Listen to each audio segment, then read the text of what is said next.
You're listening to In Context podcast. This season is proudly powered by Old School Africa. Hello, hello. Hi. Hi. Welcome back. Such a soft voice. Hi.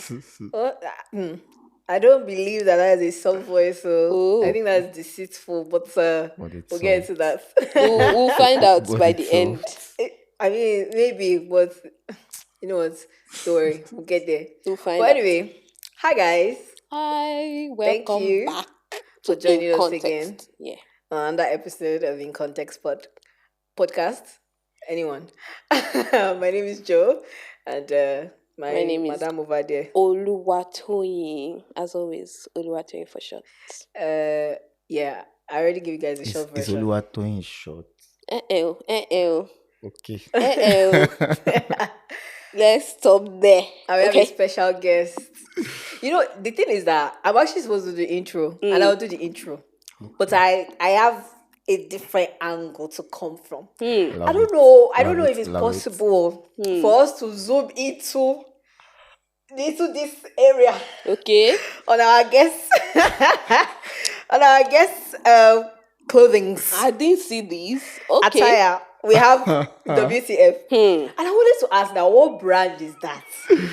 What brand is that? Then I realized it is personal branding, right? Am I right or am I right?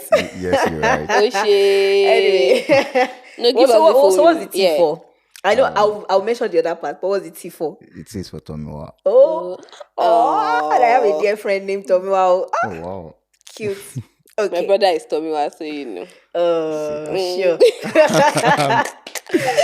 All right. So yes, we have WTF there, and you know what you're thinking? It stands for our guest full name. So clearly, And we this- know you thought about it because I did. I'm not going to lie. So I did like mad, but I was like, there has to be another reason for this. But yeah, so our guest today, I find out today that our guest middle name, I guess, Yeah. is Tomiwa. So that's Williams, Tomiwa Fatayo. To you. gang. He's so coming yes. for himself by himself. Okay. See, one thing about you have to be able to blow your own horn. Allowed. See, It's come on now, allowed. it doesn't It's make allowed. sense. You I can't see you. abandon I ship. see you. But don't worry, we'll still clap for you. But love that you were clapping for yourself. For you now. See, he started the clapping to be forward is before because if I read the bio out, you I now get it. understand why the clapping had to happen. Wahala. Oh yeah. Let's go. So Williams Fatayo is a proven multi-potentialite. Interesting. I was a little worried that I was going to bite my tongue on that, but my God is bigger. He has spent the last decade of his life across engineering, sales, brand and marketing comms, logistics, and entrepreneurship. Only you. Williams currently serves as the CEO at TruQ, where they are building the operating system and financial infrastructure for commercial fleets in Africa, empowering logistics drivers, vehicle owners, and operators with the tools and financing to digitize and grow their businesses, and connecting them with anyone who needs them to help them make more money. Now, this is long and short of it is that they That's are serious. fixing or they are solving the logistics issue in Africa. And it's funny because I know you don't know me on a personal level, but I'm actually a customer. Oh, wow. Yes, I've actually used TruQ quite a couple times. Interesting. I run a gifts curation concierge business, and sometimes when I have like corporate clients and stuff, I would hire TruQ. I'll hire TruQ to send out like a ton. That's a pleasant surprise. Exactly. You could have started with that when you reached out. Oh, you know what? Fair enough, but I didn't want to. Yes, now. So It's how will like, you not be let's- surprised? Yeah. I wanted to do it based on merit. Do you get? Okay. So which means that my proposal worked. Yeah, it was. You see. And also, out of the I've also used for personal reasons, like moving houses and stuff. Yeah. And I've recommended as well. Thank you so So yes, much. that's I'm excited. Don't worry, your next move will be for free. Ooh. That's one in context discount. Okay, it's on TV. Oh. It's giving It's that you on should TV. find new house Let it now. not Oh. be, let it not be that. Joe, is your new house not on the way like this now? No. My Yeah, mansion. now. My Yes, mansion. that's just it. As the movie said to the house will soon be here. Love it, love it, love it. Now, you know that we usually do research on this podcast. We research a lot. Okay. So we were just, scrolling through your social profile, just scrolling. We said You saw where they were dragging me. we to saw talk. that. You love You tweet. Good. We love founders that tweet. Very good. Now, our question for you is a very simple one. It's just an icebreaker. Nothing too much, but it's if you could invent a new holiday, New what would it be called? He knows why we asked. And how would people celebrate it? And you have to invent the holiday. You know what? Before you answer it, Let's tell give them you why context. we asked you that question. Let's give you context. Speak to the people. If you could invent a new public holiday, and you're not allowed to say no. Yes, now.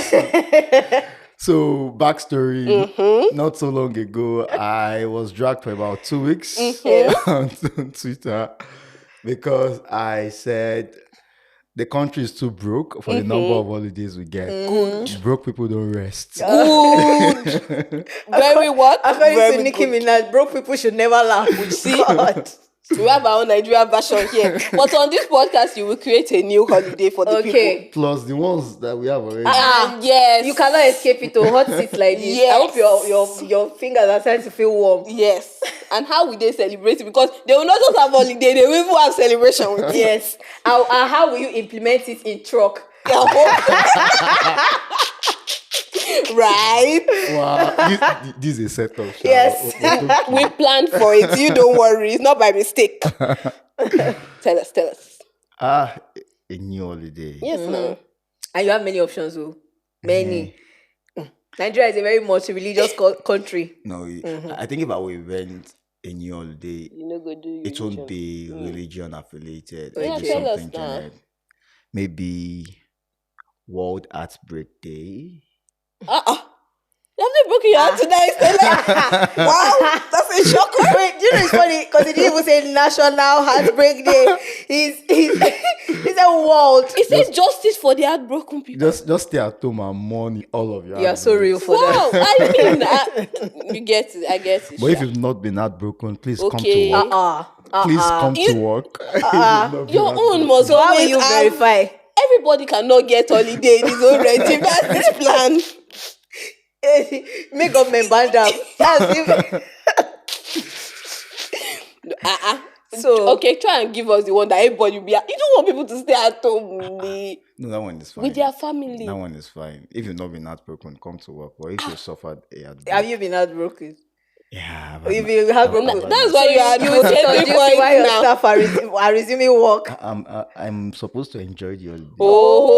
Oh, I see. You don't mean it. Like, shocker. Wow. Okay. I Okay, see. I need to go. You're setting me up here. Fair. Okay. You try.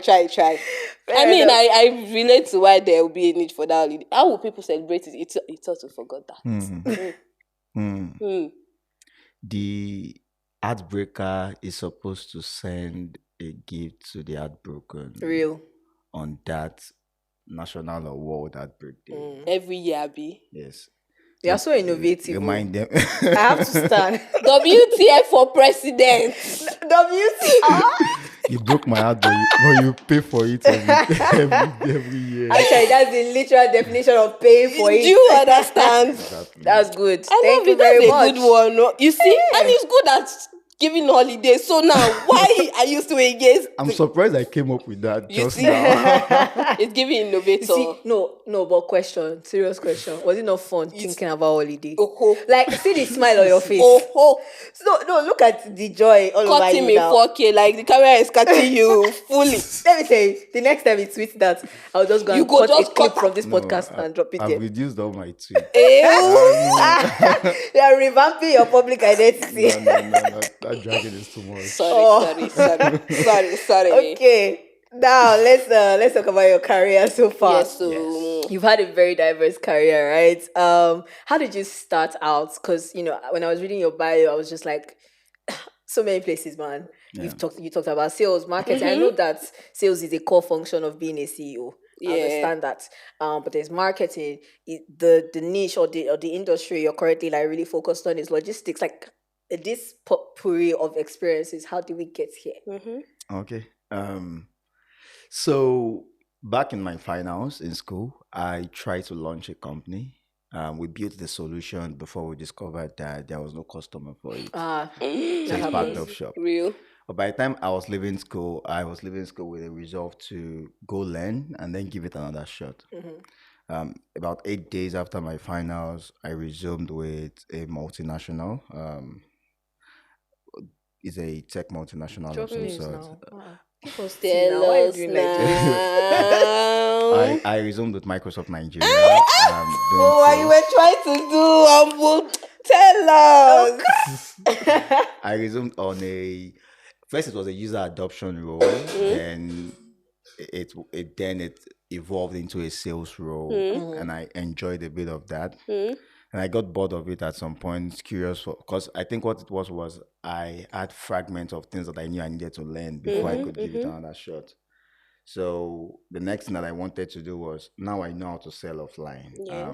Let's go learn how to sell online. Online. So I went to start as an intern again on a brand and marketing comms team with an agency. After working in Microsoft. Yeah. Wow. Sometimes. Then from there, I joined Women Bank just around the time when Alert was launched. Oh, this is a long time ago. Cause like my church that I grew up in, actually, like when Alert launched, they literally sent some, I don't know, salespeople or representatives to come, to the church and It stuff. was a lot of activations It's a then. long time Yeah. ago. Damn. But what that gave me was the practical exposure of one, taking a new product to the market and then doing all of those selling online. So that role started very much as a purely digital role. Then just not so long into it, it was now my job to be managing all of the bank's events and activations nationwide. What that means was there was a lot of moving stuff around. Yeah. You have 4-5 back-to-back events from Calabar to Ilorin to Yes, Abuja and yes, all of yes. that. You need to send stuff ahead before you even get there, so those events go smoothly. It was crazy. It was a very crazy experience. Yeah. You struggle to find vehicles, struggle with pricing, struggle with everything.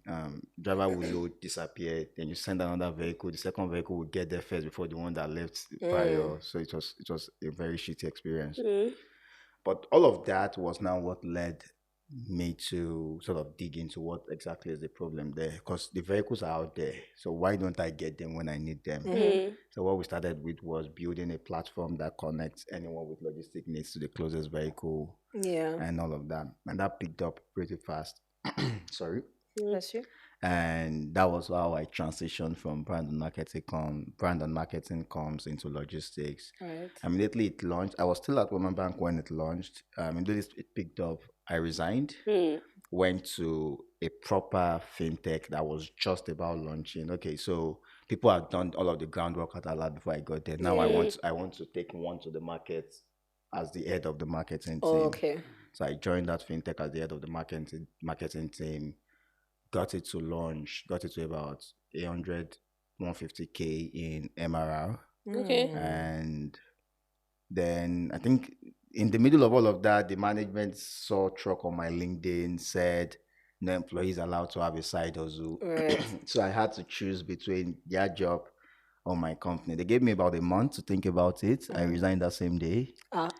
You said nothing like that. No need Like- for the thinking.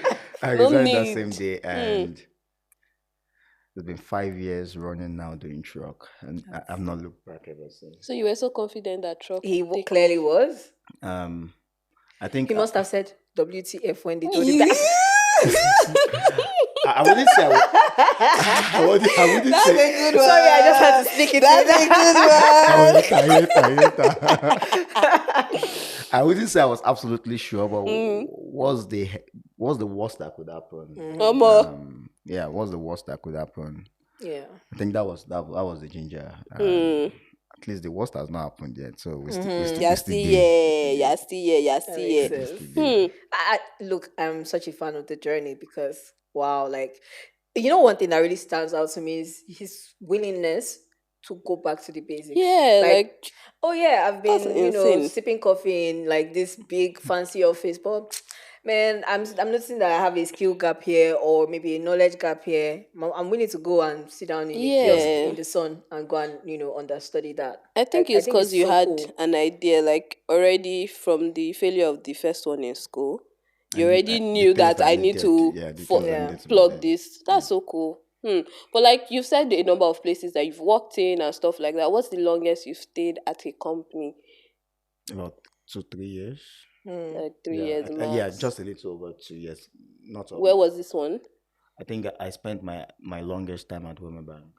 I see. I That see. was the place I worked. And what prompted you to leave Wema Bank? Because you wanted to go to the new fintech. When my company launched, when my company launched, I started picking momentum.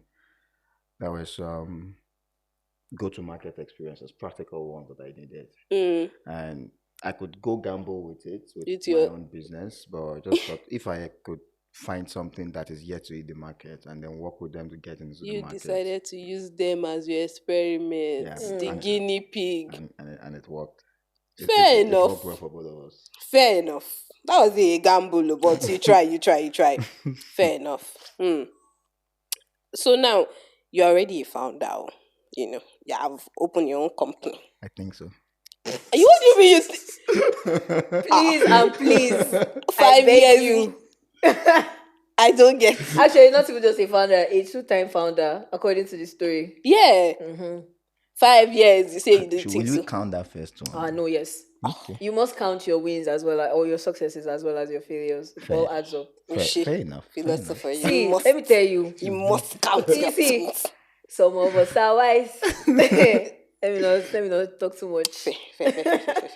So what does, now as a founder, right, what does company loyalty mean to you, like from your employees? Company loyalty is mutual benefits.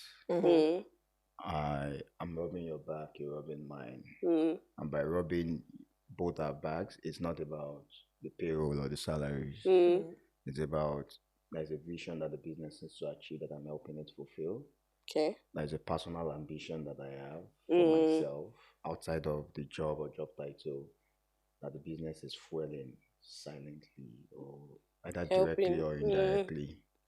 So as long as that mutual equilibrium is established, I think we deserve each other's loyalty. Deserve? Is that? Yeah. That's interesting. Yeah. Because using language, you know what? Yeah. Let me provide context. Okay. Yes. Let that be conversation in context.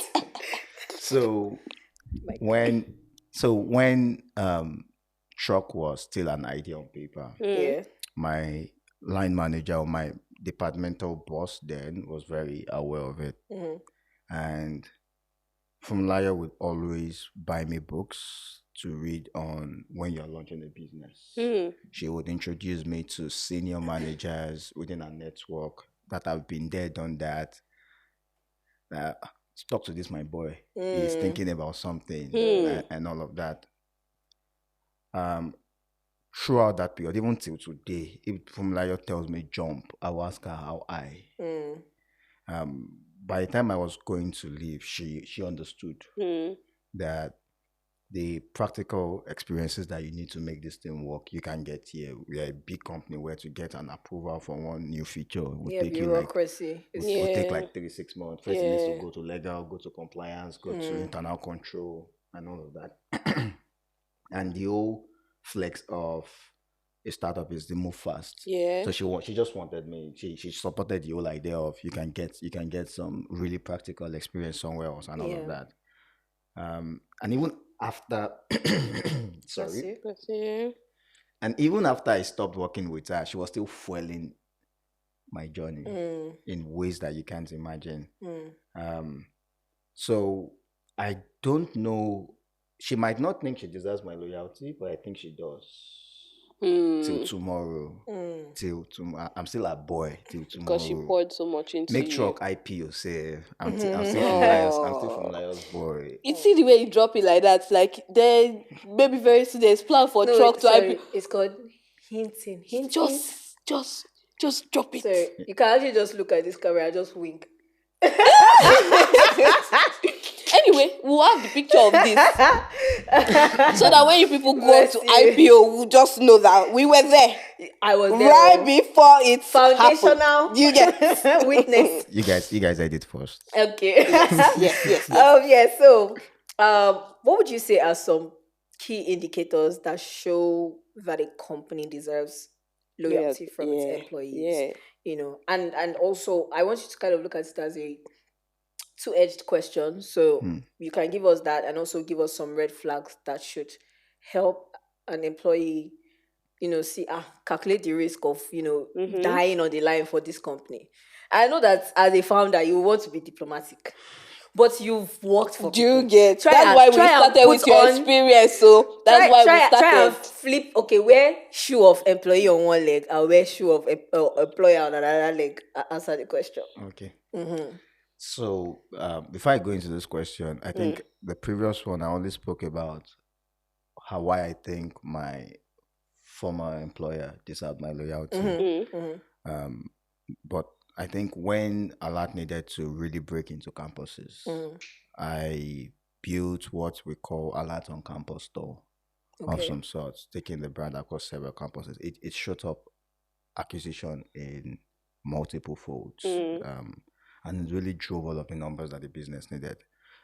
It wasn't necessary that it should be done, would have figured out somewhere else, but it was just one of those things of applying yourself to the job and all of that. So now back to this question. First, a company is so big that a company cannot really... Remember when I said, what is the very basis of company loyalty? It is mutual benefits. Yeah. But the company can be so big sometimes that the business itself may not be able to fuel individual employees' ambition the way it needs to be attended to. So businesses that are smart enough to structure themselves such that it becomes a responsibility of line managers to understand what are the individual motivations and ambitions of my downlines. Yeah. And beyond KPIs and OKRs, what can I put in place that fuels into all of that? Those companies are the ones that get to enjoy the most loyalty. Shola of Paystack was talking somewhere a couple of weeks ago, and he mentioned that I think his first 8 employees are still at Paystack till now. Oh, that's insane retention. Till now. I think one of them spoke at GrowthCon last year, actually. Yeah. What's her name? Yes, I don't remember her name, but I was in her panel. Yeah. She was. They are still at Paystack till now. They didn't stay because no one else came to toast them. In fact, across the ecosystem, of course, people would have come to toast them. Across the ecosystem right now, you can't poach a Paystack employee. Yes. Not because they are living there, going even if you have outside. money.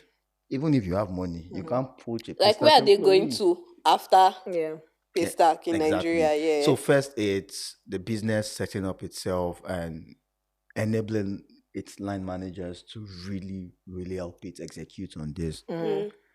That's on the business side. On the employee side, I think your responsibility as an employee, or my responsibility as an employee, goes beyond just meeting KPIs. I used to tell our people at TruQ that if we had it all figured out, then we probably would not need as much people around. You are here because there are lots of things that we don't have figured out, that let's join our collective brains. Let's join our minds together, the depth of it all together to execute in this direction. And all of that is as granular as what can be better. Yeah. This is the KPI they gave me. I've met it. What can be better? This is what this business is trying to achieve. We've achieved it, we've not achieved it. What can be better? Right. And it's as simple and it's as technical.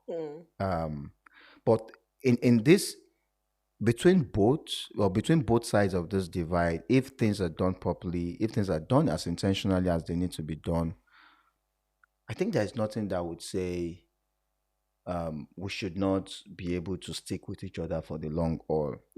But because as long as your own personal ambition have been fueled, personal ambitions have been fueled, and the business vision has been achieved just because of how much you're able to apply yourself, the business is growing, you're feeling fulfilled in all of the things that excites you, everybody is winning, we're good. I think the most frequent job offers are the 30 days make a pay guys. 30 days what? 30 days make a pay. Okay. Whether I do my job or not, Oh, whether yeah, my KPIs get done, just 27th of the month, just wire me my own money. Whether I added any value to your business this month or My not. own shall let money enter. I get that. And when they are bored of, okay, I'm on 700K this month, I need to hit 1.2 million. Who is hiring next to?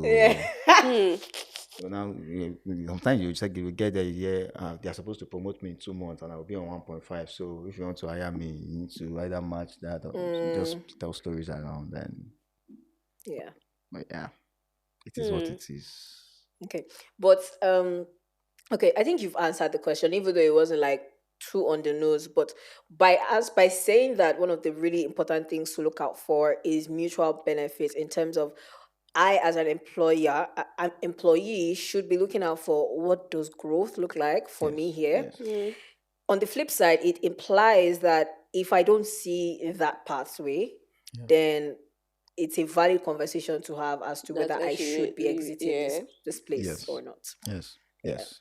And super important. And growth there's career growth. Yes. There is also growth around every other thing that you're just passionate about and you care about. And like I said, it's the business that is intentional enough to structure things appropriately, enable its line managers to really support its employees as much as possible. That gets to unlock this part of value. I agree. Yeah. I agree. But like also in the sense of TruQ, how do you guys do that? Like in like practical examples. So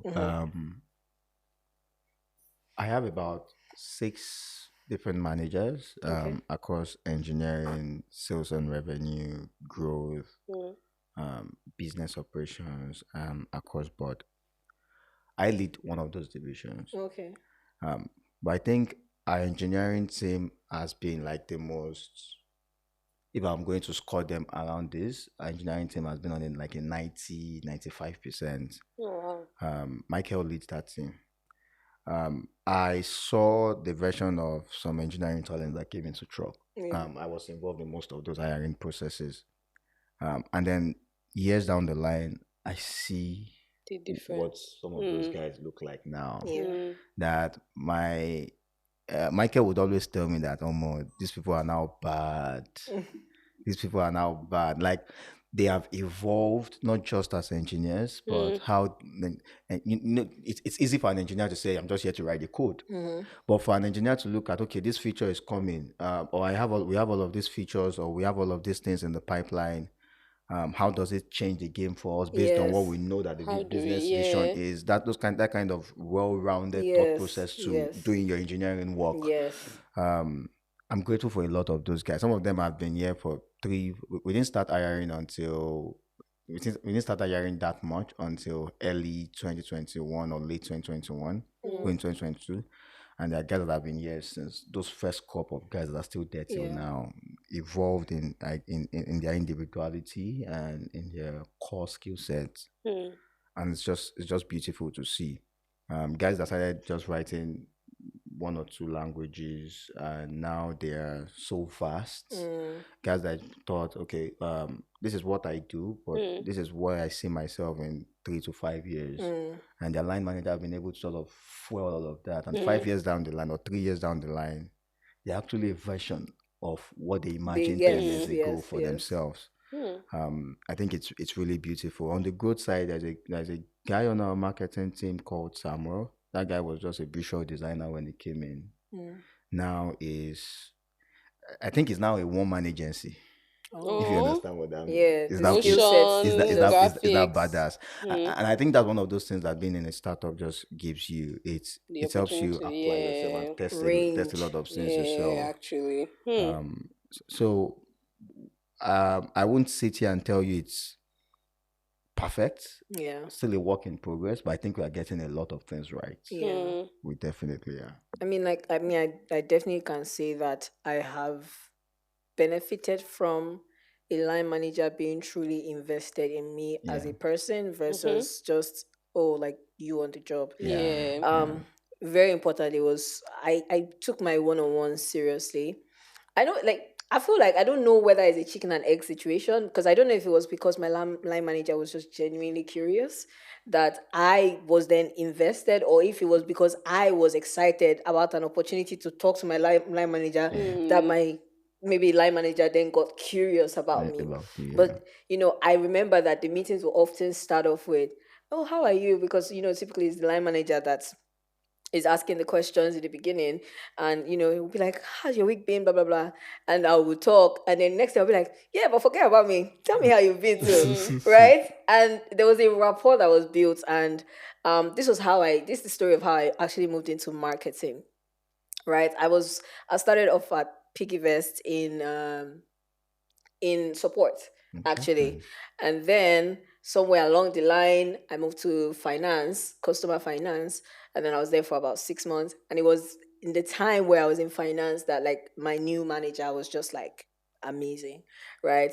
All my one-on-ones and stuff, and in questions about growth will look, okay, what does growth look like for you? And I would always say I had a very strong media background before I started in support.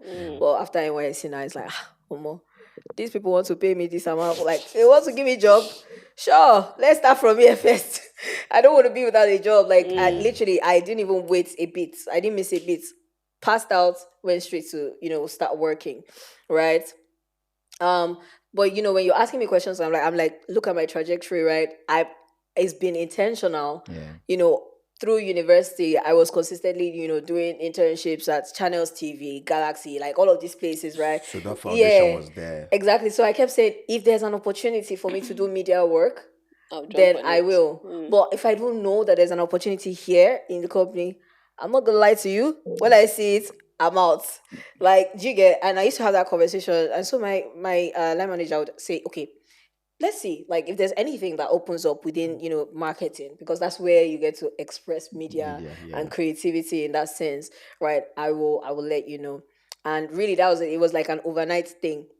1 minute she says, "Oh, the marketing team is working on this big campaign." It was the first Abeg Big Brother campaign. And it was like, "Oh yeah, I'll tell Josh like to hear you out and see if you'll be a fit, if there's anything that the team needs assistance with." And she was like, one day she calls me and she says, "Oh, I spoke to Josh about it. He'll message him and let him know that you're following up." And so I did. And then he was like, "Okay, sure." And then one day he randomly messages me, sends the pitch deck from our ad agency that day, and says, "Oh, what are your thoughts?" So I went back to my degree. You thought about it. I went to activate my degree. And I looked at the script and I was like, I was reading it and I was like, this is beautiful.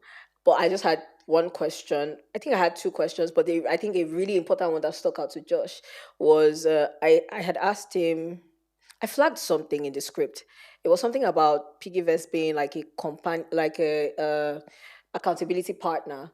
But the picture of the woman or the character in the ad was actually supposed to be like a bigger woman, and who was jogging, and she was passing by a store that had like cakes and whatever, and got distracted.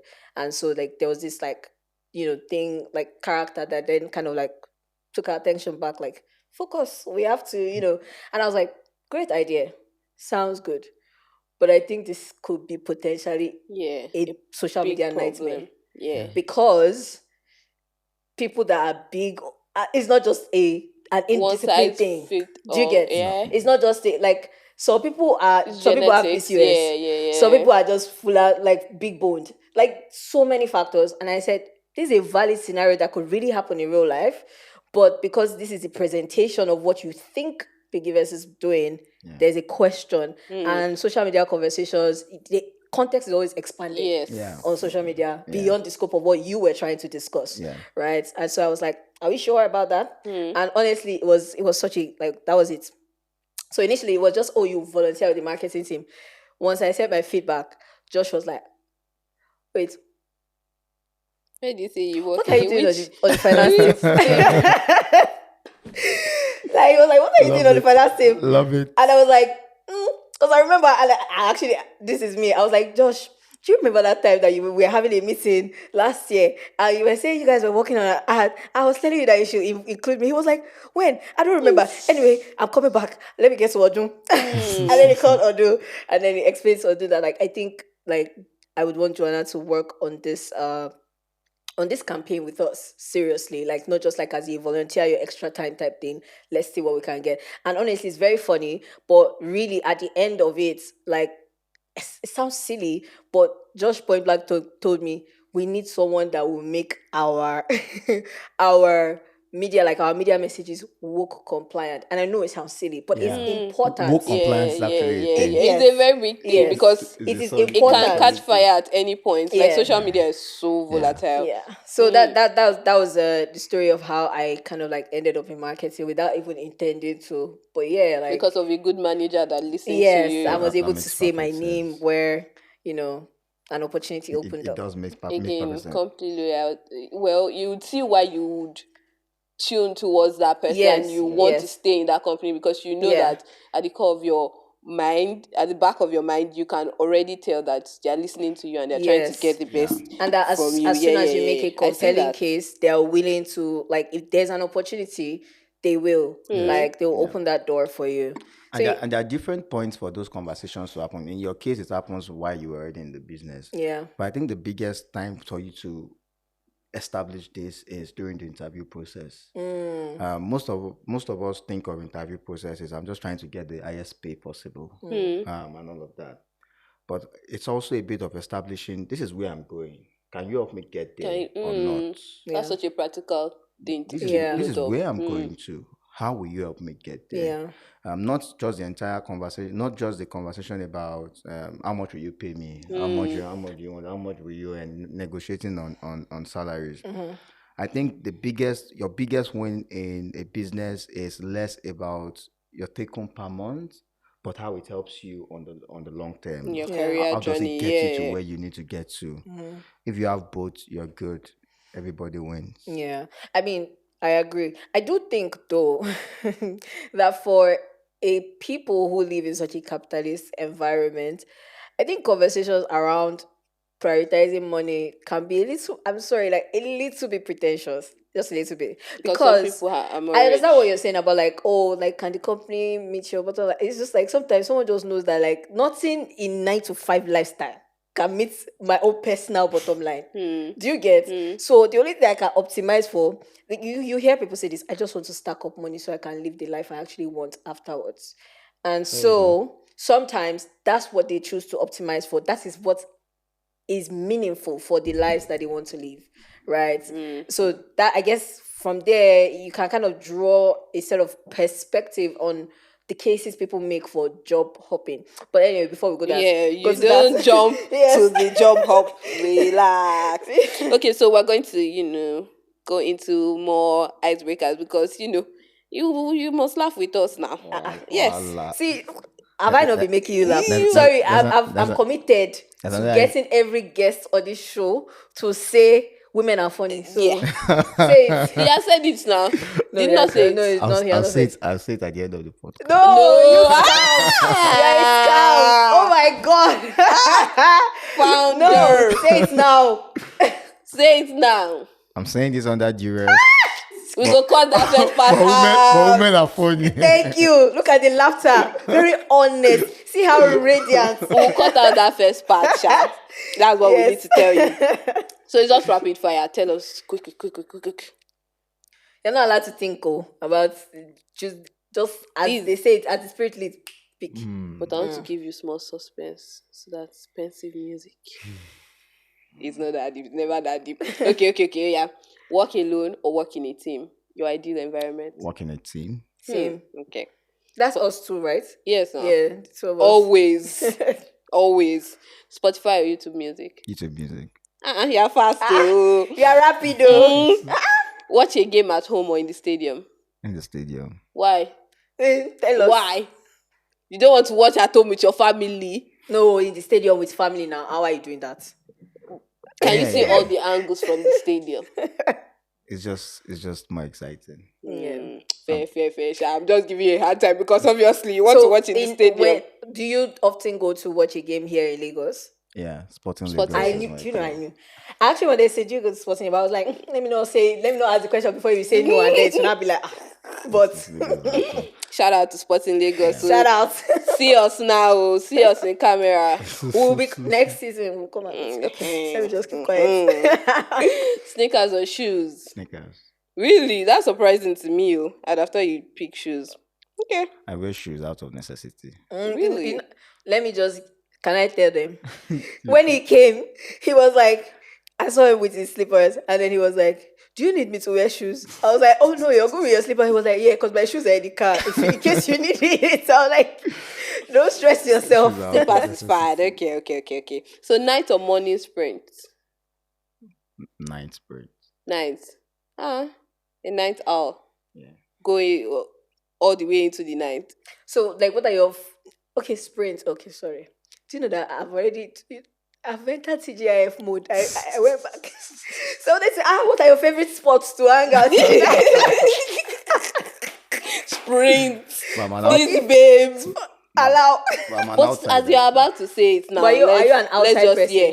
Yes, what it is that every 2 or 4 weeks, I schedule myself to be outside.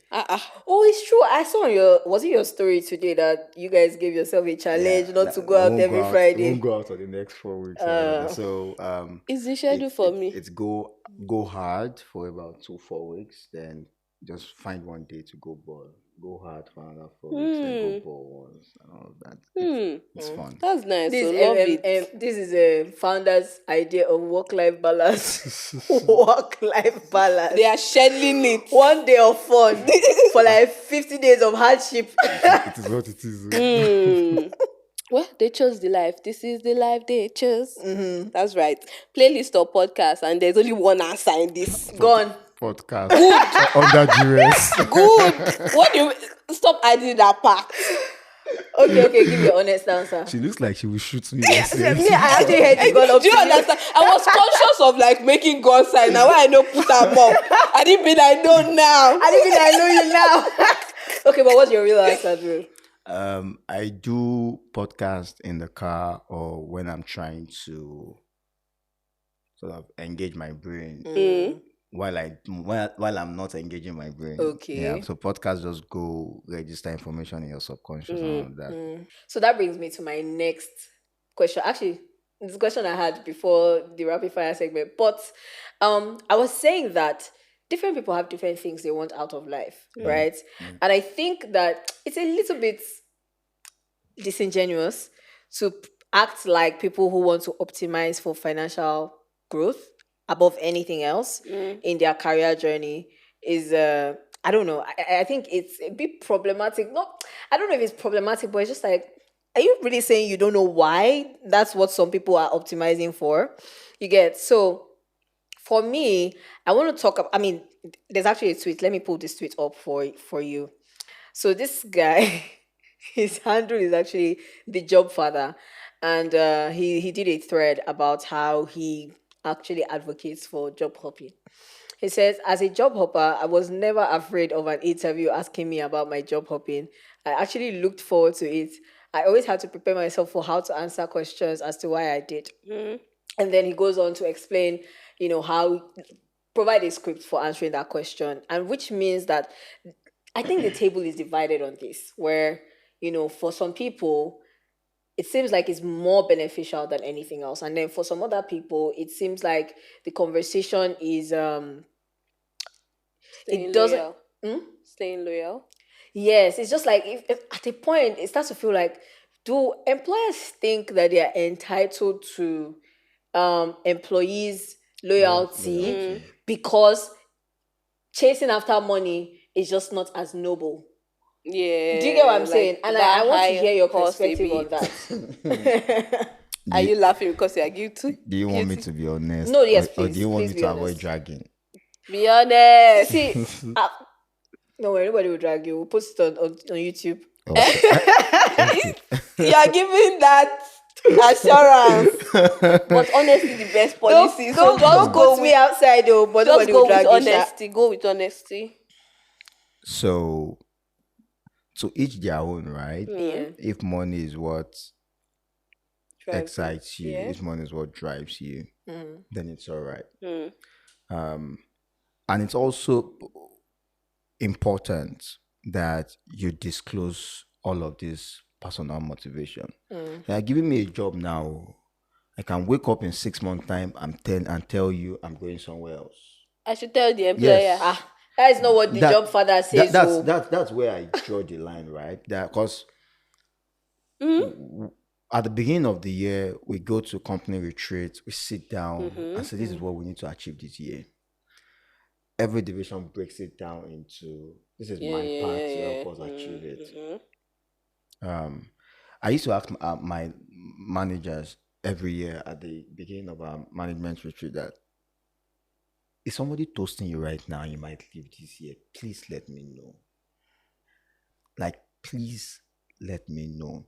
So I know that as I'm planning this stuff, I'm not planning from a place of just close out on strategy and trust that These people she will take it on and go execute. But trust that she will execute while she's here. And it will get to a point that you have to take it up from her and continue from there. So I'm not going to just look away. I want to be involved in a lot of what you are doing. So by the time you dump it on my desk, pending when we get a new person, the ball does not drop regardless. But is that always your disposition? Because you said that if you're about to hire somebody and you know that in the next 6 months they are going to leave, will you still hire that person? What I'm saying is that disclose. If I disclose, it means that you're not going to help me. You don't hire me, then what's the point of me disclosing? So there are some businesses that know how to optimize for short-term value. That at least you can do this work. You are good at it's not.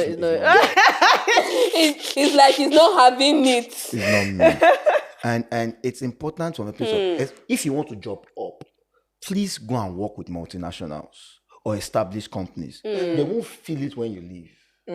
But when you come to a startup where people have invested 2, 3, 4 years of their lives to get it to a point, and they are bringing you on because to us to get to that next point, you believe that the value that you have can help us get there. Then you come and 3 months in, you say you're going to somewhere else because you want to go and make extra 300K or 400K. I feel it's not just it's just not noble. I feel it's distasteful. Don't work with startups. You can hear the disdain. Don't work with startups. If you leave a company like GTB and you just do 3 months at GTB, 3 months at SS Bank, 3 months at UBA, nobody will feel it. But when you work at a new company that has not even found, that is trying to tinker around what exactly is our rocket ship, what exactly is going to get us to that $1 million in ARR, what will get us to $10 million in ARR, then you come in and then you ghost. You have a valid point. I can. Don't take startup jobs. And I'm saying this to anybody that if you know you want to job up, it's all right to optimize for your salary. Nobody's judging you for it. But don't work at startups. Startups are trying to figure their shit out. Don't come and take your unfigured shit and dump it into their... Oh my God, you're so real. When we said be honest, someone... It was honest. No, I love it actually. But you know what? I do appreciate that perspective because I think it's okay for you to say I want to optimize for money. I mean, listening to you now, it's okay to optimize for increments in salary periodically. It's okay for you to say, okay, this is how I want to do it. So it's like, what is the path? I would say of least resistance. What is the path of least destruction? So maybe we can attempt to be strategic about where we then aim to work. So that the collateral damage in this process isn't as but I think there's also a deeper conversation which we will not have, which is Honestly, what's it called? Capitalism and empathy. But Wow. Sorry, love. but I digress. That's another side. That's another side. But truly, if I think also that it could also impact you positively if you are this mindful about it as a job hopper, because you then don't have too many people lying in your wake who cared too much when you left. That have negative things to say. About especially you. in a closed setting like the tech ecosystem. Because it's just like if they didn't care that much, the most they will, do you know Joanna? Yeah, I know her. She works with me for blah blah blah. Nah, but if the stakes were way too high, you have too many bad taste. Yes, following you around. Fair. So I think that's a consideration to have. And I don't think it's a thing so much about, okay, don't job hop or not. It's whatever right. you choose to optimize for is the valid choice, because we're all just trying to survive. It just depends on the context. Yes. It's all right. And you can, I think another thing is work with startups. Even if you want to work with startups and money is a big motivation. I said something earlier about, I want to go for this international tech conference. What do I need to achieve for you to sponsor it for me? So I'm coming in at a 500K salary, but I'm planning in my mind that by the end of this year, I'll get this amount of value. I want to get to like 900K, 1 million naira in salary. What are the things that I need to achieve for you, for you to be paying me 1 million naira by December? When you and I sit down and have that conversation, that if this and this are achieved, you will get. I would personally commit to fighting for this and getting you this. It's a different conversation entirely. That money you will get it, but at least you and I have established what needs to be done for you to get it. Because to be sincere with you, it's very unlikely that you will come into a startup and in the space of 1 year you will go from 500K to 1 million. It's very unlikely. But if you are able to batter it out, if you are that valuable, leverage it. I think this is just showing people more that you still have a say. You still do. In like what can happen. Especially because startups are also not as rigid as a lot of others. So you don't need to go to like 1 million approvals before your salary increases. Just talk to the CEO. I know you want to get to $10,000 in monthly revenue. You want to get to $30,000 in monthly revenue. I'm coming as your head of sales. I can get you to 25 in the space of 4 months, but I want my salary to be this at the end of that 4th month, the moment it's achieved. I'll be stupid to not take that deal. So I think it also still ties to overall company bottom line. What are they? I think a lot of the conversations we've been having this season have really just been around really like thinking. I think I said it some other time that you need to switch from seeing yourself as a hand or as the hands or the legs in the company to now thinking of yourself as a component of the brain in the company. And this is where you then begin to translate that value. And they see you as such. Very important context. I mean, sometimes I do be side-eyeing founders, but like you explaining it this way is also like, they're really burning. But I think a really important thing though is that sometimes founders sound entitled sometimes. There's that. We don't like to admit it, but like sometimes it's just your grouse doesn't really seem like, okay, for example, you know that there's no world. I mean, as a founder, based on how much you have, either you're bootstrapped, so you've raised, whatever, there's no way that anybody's pay grade will fall into 1 million per month. Just the way the company is structured right now. You have a valuable staff, and the staff has been doing the work, blah, blah, blah, and it's now saying, you know what, I'm not going to lie, based on the way that my life is going, I'm about to marry. My wife to be is already pregnant. We have a baby on the way. Blah blah blah. These are some things I have to consider, and because of that, I have to leave. There's a trivializing of that choice where it's like, so just because of ordinary. Do you get what I'm saying? It's let's be careful about that, because in the end, the founder also wants to make money. That's why like the business the same thing you are doing is what your employees are doing. You are not allowed to trivialize anybody's motivation. First, you don't know their story. You don't know where they are coming from. So you are not allowed to trivialize their motivation. What you want to do is understand their context, and like you said, find the least part of the part of least destruction. the part of least destruction around it. I can't judge you because you need to earn this kind of amount to be able to survive the next phase of your life. I can't. What I would not be happy with if you cost me too much in the process of doing that. Yeah, in the process of doing it. Yeah. I mean, and what it means again, if you cause so much destruction that you are now putting the jobs of everyone else at risk, because we trusted that you will do your part, so that all of our parts will matter to get to the next milestone. Now you are just living just for your own selfish reason. And you don't care if every other 20 other people lose their job or the company dies because your part was not there to complete it. I try to avoid one-man risk, but sometimes in startups you can't avoid it. Yes, I've said this thing like a lot of times, that there has to be a way. I'm sorry, but I don't know, but there has to be a way for intellectual assets to be shared in reasonable degree across. Like you must have a doppelganger or a stunt double. It's like hard. we have Your to own try. person, I know yeah. it's hard, but like I feel like as a company, maybe one of your core values should be to optimize for that, because you run into issues like this and you also run into the risk, apart from you feeling like, okay, maybe you lose them, you also run into the risk of someone wielding unnecessary power, where it shouldn't be. It's hard, Sha, especially when and also the person burning out unnecessarily. It's hard, especially if you don't have that much money. So what I've started doing now is have a downline of each line manager join the core team call. Okay, so that they are understanding basically.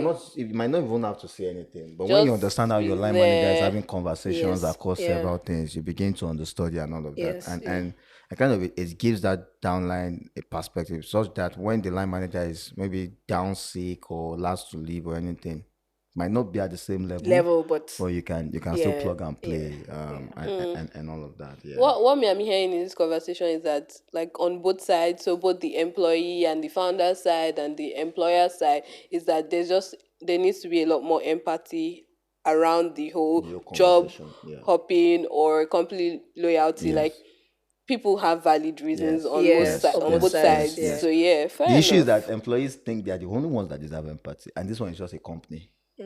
Well, It's just this company is not a human being. I mean, me being mostly an employee all my life, I wouldn't agree completely with that. I think what happens though is that when we've had, beware of the danger of a single story. When we've been so entrenched in a specific experience for so long, we really do think that it's as generalizable as we think. Like it's just like, oh, like what you just said, employees think they're the only ones that deserve empathy. I don't think so. I see it a lot of the times where people will be like, I want to quit, but like I committed to this particular project. Let me wait. Yes. So it's not true. I take back that statement because both sides I've been there. Exactly. Yeah, But unfortunately, because you've been a founder for the last 5 years, you forgot what it meant. Yes. And that happens. Yes. Sorry to you In guys, fact, but it happens a lot. Showing me empathy too. Yes, I've exactly. experienced employees It showing me happens. empathy. So I take that back. Yeah. It's just that it's a human thing that when you are in your own experience, you think this is the reality on ground, and it's not like it is so generalizable that maybe nothing else matters in that moment. Yes. Which is why conversations are important to Are very snap you important, back yes. out of it sometimes. Fair enough. I think the sum of it all is communicate and be open. This is what motivates me. I don't care about. I'm sure I'll never tell you by whoever is interviewing me that it's money.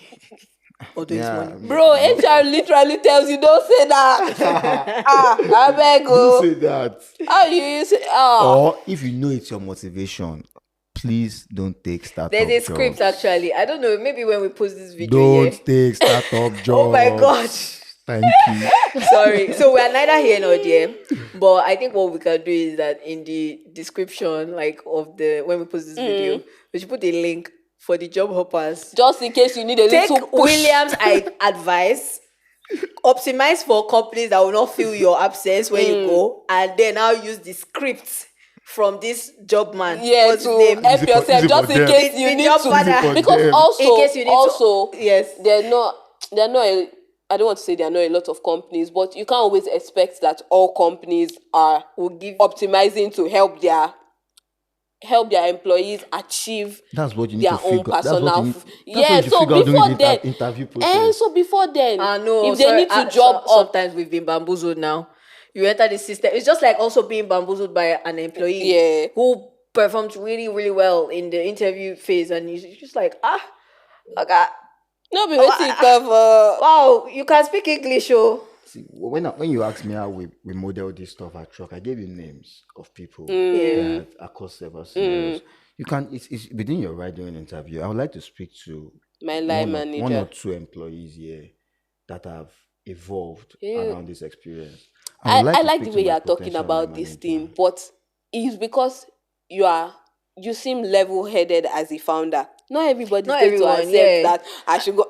They think you are too forward already. So I think the thing, I also realize that a lot of conversations we have, we always keep using like an all things being equal framework where like honestly sometimes it's actually just the ideal scenario. If I'm fundraising Yes, now ideal. and I want to take money from you, I will have to speak to 2 or 3 of your portfolio companies. I need the money, but I won't take it if you have the tendency of poisoning your portfolio companies. There's something they call bad money. Yes.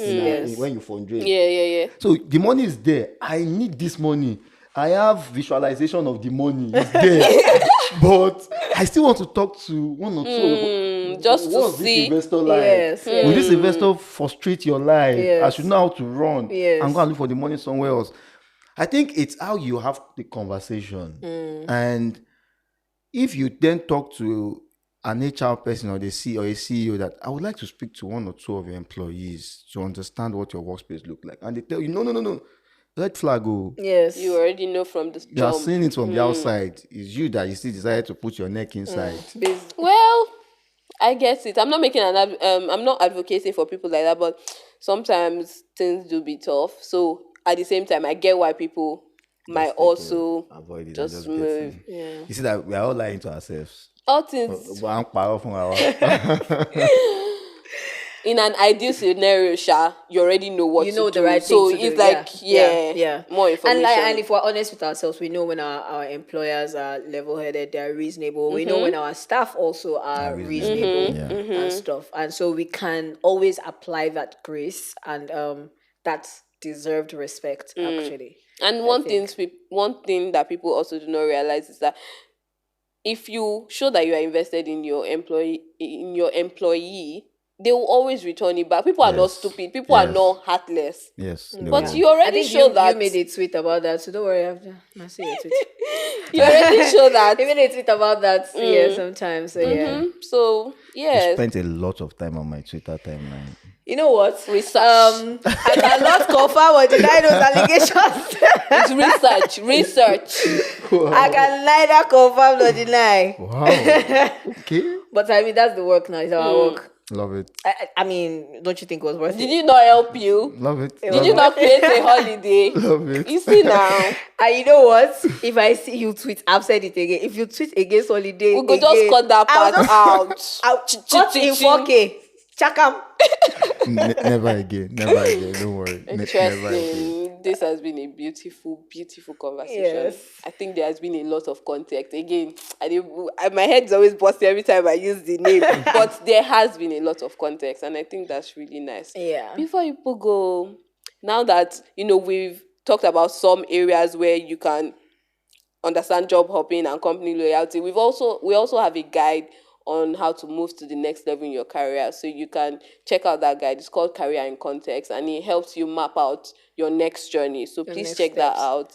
The link is in our bio, also on YouTube. So check it out. Yeah. Thank you guys so much for listening in. We really hope you enjoyed this conversation as much as we did. Yep. As always, we'll keep trying to bring quality conversations to your screen here on In Context. This season is proudly sponsored by Old School Africa. And with that, Joe is signing out. I don't know about the rest of them, but yeah. See you guys. You won't leave us for a year or what? I don't get. Williams, are you not signing out? Sorry, WTF, are you not signing out? WTF. WTF signing out. I'm out. Bye, guys. Bye, guys.